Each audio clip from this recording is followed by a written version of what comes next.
Hello বন্ধুরা, welcome to math Guru. West Bengal NIS DElEd 2025 teacher রিক্রুটমেন্টে একটা বড় আপডেট পাওয়া যাচ্ছে। দুটো বড় আপডেটটা আছে। প্রথম 16 তারিখে যা হেয়ারিং হয়েছিল কলকাতা হাইকোর্টে কি এনআইএস ডিএলএডরা 2025 টিচার রিক্রুটমেন্টে অংশগ্রহণ করতে পারবে কি পারবে না, সেই হেয়ারিংয়ে অর্ডার কপিটা কলকাতা হাইকোর্টে অফিসিয়াল ওয়েবসাইটে আপলোড করানো হয়েছে। এর সাথে সাথে 19 তারিখে 19/12/2025 একটা নতুন আইএ এই কেসে ফাইল করানো হয়েছে। এই দুটো মামলাটা নিয়ে আপনাদের সাথে এই ভিডিওতে আলোচনা করব। প্রথম 16 তারিখে যা হেয়ারিং হয়েছিল সেটা অলরেডি আমি আপনাদেরকে ভার্বালি জানিয়ে রেখেছি কি যে অর্ডারে কি লেখা আছে সেটা আগে আমি দেখিয়ে দিচ্ছি, তারপরে আইএ কারা ফাইল করেছে সেইটা নিয়ে আপনাদের সাথে আলোচনা করব। প্রথম, on the prayer of the mister Ratul Biswas learn advocate for WBBPE list this matter on 22 December 2025। তার মানেটা হলো যে অ্যাডভোকেট প্রাইমারি বোর্ড পক্ষ থেকে 16 তারিখে অ্যাপেয়ার হয়েছিল, উনি রিকোয়েস্ট করেছিলেন কি এই মামলাটাকে অন্য দিন হেয়ারিং জন্য লিস্টিং করানো হয়। সেই রিকোয়েস্টটাকে অ্যাকসেপ্ট করে সেই মামলাটা 22 ডিসেম্বর 2025 আবার কলকাতা হাইকোর্টে লিস্টিং হয়ে গেছে। আর অফিসিয়াল ওয়েবসাইটে সেই লিস্টিং ডেটটা আপনারা এখানে দেখতে পাচ্ছেন, সেইটা শো করছে। মানে 100% এই মামলাটা আগামী সোমবার কলকাতা হাইকোর্টে হেয়ারিংটা হবে, সেটা আমরা পুরোপুরি আশা করছি। এর মাঝখানে কালকে মানে 19 তারিখে 19 ডিসেম্বর 2025-এ একটা নতুন ক্যান ফাইল হয়েছে এই কেসে, যার ক্যান নাম্বারটা হলো সুদীপ গুহা and Wares versus the state of West Bengal. Actually এই মামলাটা এই ক্যান ফাইল করেছে রেগুলার ডিএলএডরা। আপনাদের জানা আছে কি অলরেডি একটা মামলা এনআইএস ডিএলএড বিরুদ্ধে কলকাতা হাইকোর্টে Mohit Karati versus the state of West Bengal নামে আলাদা করে একটা কেস ফাইল করানো হয়েছে। কিন্তু এই কেসটা যা ফাইল করানো হয়েছিল সেইটা এনআইএস ডিএলএডরা নিজেই করেছিল। আর একটা কলকাতা হাইকোর্ট থেকে ক্লিয়ারিফিকেশন জন্য কি আমাদেরকে কেন প্রাইমারি বোর্ড বলছে কি আমরা এই রিক্রুটমেন্ট প্রসেসে অংশগ্রহণ করতে পারবো না, ডাইরেক্টলি কেউ বলেনি, কোনোভাবে নোটিশটাও দিয়েনি প্রাইমারি বোর্ড। কিন্তু অনেক ক্যান্ডিডেটরা যখন প্রাইমারি বোর্ড গিয়েছিল সেখান থেকে ওরা জানানো হয়েছে কি এনআইএস ডিএলএডটা এই রিক্রুটমেন্ট প্রসেসে বসতে পারবে না, তাই জন্য এই মামলাটা করানো হয়েছিল। কিন্তু এই মাঝখানে 19 তারিখে রেগুলার ডিএলএডরাও এই ক্যান ফাইলটা করে দিয়েছে। তার মানেটা হলো 22 তারিখে যখন এই মামলাটা কলকাতা হাইকোর্টে উঠবে, তো এনআইএস ডিএলএডদের বিরুদ্ধে শুধু প্রাইমারি বোর্ড আর ওয়েস্ট বেঙ্গল গভর্নমেন্ট থাকবে না, তার সাথে সাথে রেগুলার ডিএলএডরাও এনআইএস ডিএলএড এগেনস্টে থাকবে। তার মানে 22 তারিখে যখন হেয়ারিং হবে NIS DElEd versus state of West Bengal primary board of teacher education, তার সাথে সাথে রেগুলার ডিএলএডরা তিনটা জোট হয়ে এনআইএস ডিএলএড বিরুদ্ধে 22 তারিখে কোর্টে দাঁড়িয়ে থাকবে। তাই জন্য যারা এই কেসটাকে লিড করছে ওরা এর আগে আপনারা হেয়ারিংটা দেখেছে 16 তারিখে সব্যসাচী দত্ত স্যার যিনি অ্যাপিয়ার হয়েছিলেন এনআইএস ডিএলএড পক্ষে। কিন্তু এরপরে যখন 22 তারিখে হেয়ারিং হবে একটা আশঙ্কা আছে, আশঙ্কা কি 100% আমি বলতে পারবো এনআইএস ডিএলএড বিরুদ্ধে তিনটে অ্যাডভোকেট ওখানে দাঁড়ানো থাকবে। আমি আবার রিপিট করে দিচ্ছি, একটা অ্যাডভোকেট থাকবে ওয়েস্ট বেঙ্গল গভর্নমেন্টের advocate state of West Bengal করে, তারপরে ওয়েস্ট বেঙ্গল প্রাইমারি বোর্ডে একটা আলাদা অ্যাডভোকেট থাকবে, তার সাথে সাথে রেগুলার ডিএলএডরাও আইএরটা ফাইল করে দিয়েছে। তার মানে এটা হলো রেগুলার ডিএলএডদেরও নিজের অ্যাডভোকেটটা 22 তারিখে দেবে। মানে এনআইএস ডিএলএড বিরুদ্ধে তিনটে অ্যাডভোকেট 22 তারিখে আমরা দেখতে পারবো। তাই জন্য যারা এই কেসটা দেখছে, বিশেষ করে আজিজ লস্কর স্যার, উনি সিদ্ধান্ত নিয়েছে কি যদি और ফান্ডিংটা বেশি হয়ে গেলে ওনারা চেষ্টা করবে কি একটা বড় অ্যাডভোকেট, আপনারা জানেন বিশেষ করে বিকাশ রঞ্জন ভট্টাচার্য স্যারের নামটাই আলোচনা হচ্ছে, ওনাকে ওনারা দাঁড়াতে পারবে যদি ফান্ডিংগুলোটা ঠিকঠাক হয়ে গেলে। অনেক ক্যান্ডিডেট আছে, অনেক এনআইএস ক্যান্ডিডেট আছে যারা বলতেই পারবে কি আমরা আগেও অনেক ফান্ডিংগুলোটা করেছি কিন্তু কোনো রেজাল্টটা আমরা পাইনি, সেইটা 100% সত্যি আছে। সব স্টেটে যে রিক্রুটমেন্ট প্রসেসে ডিলে ছিল সেই সব স্টেটে অলমোস্ট সব স্টেটে আমি বলতে পারবো এনআইএস ডিলেটেড রিক্রুটমেন্ট প্রবলেমটা সলভ হয়ে গেছে। কিছু একটু প্রবলেম হচ্ছে আসামে, কিন্তু ওয়েস্ট বেঙ্গলে 1.5-2 বছর থেকে যেরকম প্রবলেমটা 28 নম্বর 2023-তে ছিল সেই প্রবলেমটা আজকে ডেট অবধি সেম প্রবলেমটাই আছে।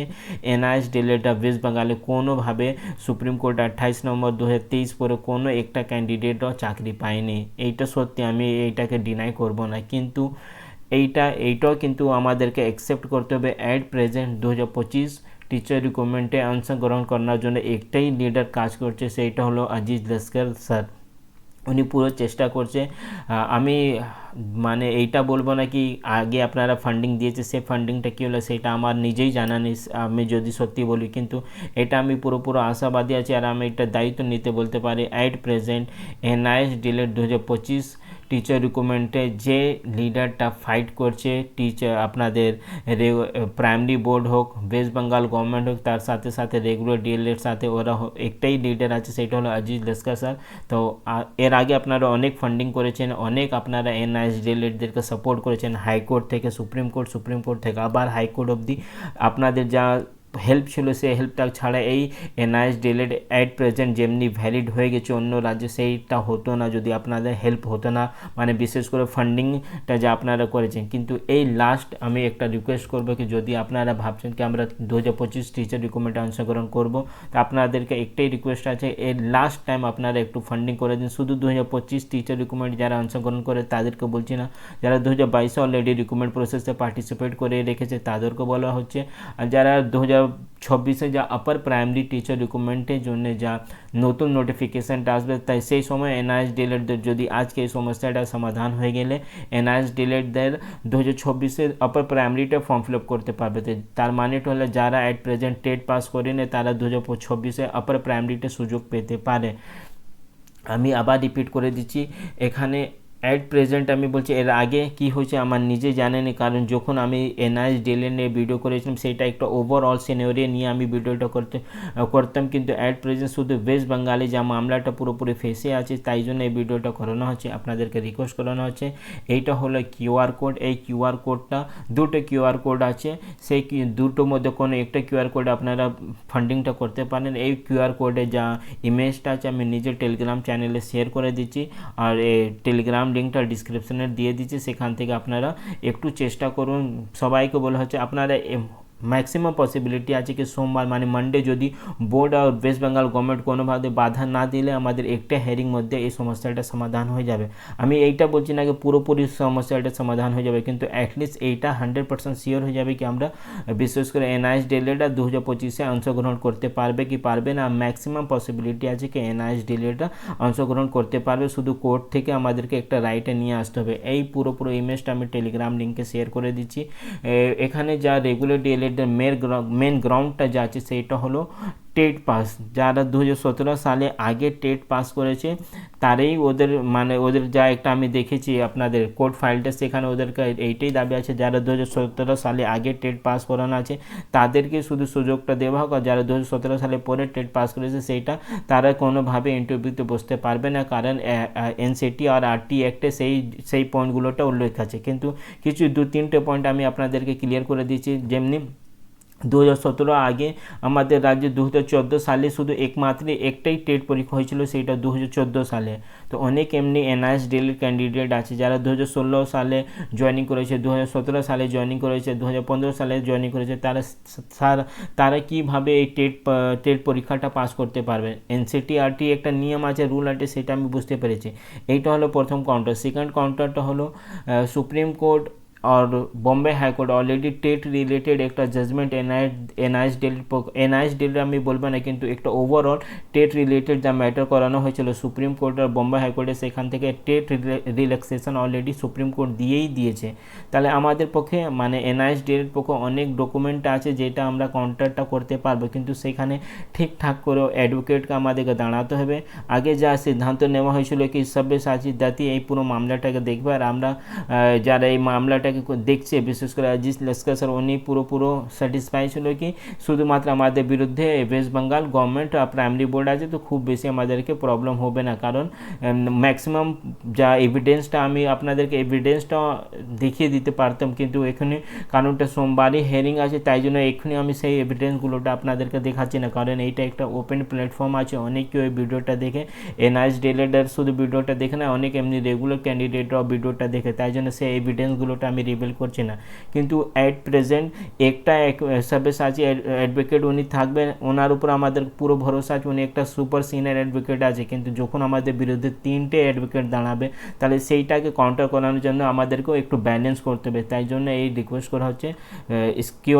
কিউআরটা আমি অলরেডি দেখিয়ে দিয়েছি, বারবার আমার কিউআর কোডটাও আমি আপনাদেরকে শো করতে পারবো না, কারণ অনেক এমনি রেগুলার ডিএলএডটা সেইটা রিপোর্ট করতে পারে। তাই জন্য আমি পুরো এই জেপিজি ফাইলটা যা ছিল কিউআর কোডে সেইটা আমি টেলিগ্রাম চ্যানেলে শেয়ার করে দিচ্ছি। আপনারা একটু চেষ্টা করুন, একটু হেল্প করুন। আশা করছি সেই সোমবারে আমাদের 2025-এ আমরা অংশগ্রহণ করতে পারবো কি পারবো না সেইটা ম্যাক্সিমাম আমি কি বলবো 99% শিওর আছি। যদি বোর্ড আর প্রাইমারি বোর্ড কোনো বাধা না দিলে সেই দিনই জাজমেন্টটা চলে আসবে। আর যা টেট নিয়ে যা একটা বড় চক্রান্ত এনআইএসডিএল বিরুদ্ধে করানো হয়েছে সেইটা সোমবারই শেষ হয়ে যাবে আশা করছি। তারপরে আরও কিছু একটা লড়াই আছে, সেটা আমি বলবো না কি সোমবার এনআইএসডিএল পুরো লড়াইটা শেষ হয়ে যাবে, কারণ টেট ছাড়াও অনেক কিছু প্রবলেম চলছে এনআইএসডিএল বিশেষ করে 2022 টিচার রিক্রুটমেন্টে। সেইটা একটা আলাদা রিক্রুটমেন্ট প্রসেস, কিন্তু 2025-এ অ্যাট প্রেজেন্ট আমাদের একটাই ফোকাস আছে কি আমরা কী করে 2025-এ ইন্টারভিউতে বসতে পারবো, সেইটাই নিয়ে এই লড়াইটা লড়া হচ্ছে। তো আপনাদেরকে রিকোয়েস্ট করা হচ্ছে কি আপনারা যেরকম আপনাদের সুযোগ হতে পারে 100, 200, 500 যেমনি আপনাদের ফাইন্যান্সিয়াল কন্ডিশন যেমনি আছে সেরকম আপনারা একটু হেল্প করুন। মাঝখানে কোনো নতুন আপডেটটা আসলে আমি আপনাদেরকে জানিয়ে দেবো। চ্যানেলে যদি নতুন থাকলে চ্যানেলকে সাবস্ক্রাইব করুন।